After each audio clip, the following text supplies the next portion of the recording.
తులారాశి ఈ రాశిలో ఉండే విద్యార్థులకు లా విద్య అంటే న్యాయ విద్య చదివే వాళ్ళు, ఆర్ట్స్ చదివే వాళ్ళకి మంచి శుభారంభం అని చెప్పచ్చు. శుభంగా అంటే మీరు ఏ పని తలపెట్టినా, ఏ పని ఏదైతే మీరు గోల్స్ పెట్టుకుంటారో, టార్గెట్స్ పెట్టుకుంటారో వాటికి ఈరోజు చాలా చక్కని అనువైన సమయము. ఉద్యోగస్తులు చూసుకున్నట్టయితే కనుక నిర్ణయాలు త్వరగా తీసుకోవడం వల్ల మీ పై అధికారులతో ఇబ్బందులు పడేది కొందరైతే ప్రశంసలు పొందేది మరికొందరు. కాబట్టి మిశ్రమ ఫలితాలు గోచరిస్తున్నాయి, జాగ్రత్తలు తీసుకోండి.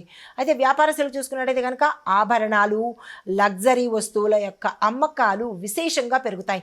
అంటే 1 గ్రామ్ గోల్డు దీంతోపాటు లగ్జరీ ఐటమ్స్ ఎవరైతే వ్యాపారాలు చేస్తున్నారో మీ యొక్క అమ్మకాలు పెరిగే అవకాశం కనబడుతోంది.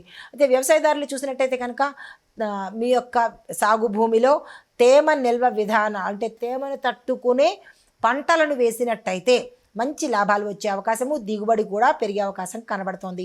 ఆరోగ్యపరంగా చూసుకున్నట్టయితే కనుక నిద్రలేమి వల్ల వచ్చే సమస్యలే తప్ప ఇతరత్ర అనారోగ్య సూచనలు కనిపించడం లేదు.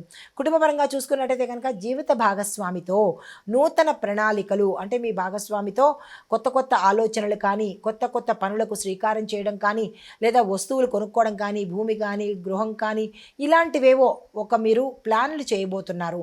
అయితే పరిహారంగా శుక్రగ్రహ శాంతి కోసము జపము, దానము, హోమము మీ యథాశక్తి చేసుకోవడంతో పాటు తెల్లని వస్త్రాలను కానీ లేదా శుక్రగ్రహానికి సంబంధించిన ఏదైనా ఒక పదార్థాన్ని దానంగా ఇచ్చినట్టయితే సానుకూలమైన ఫలితాలు పొందుతారు.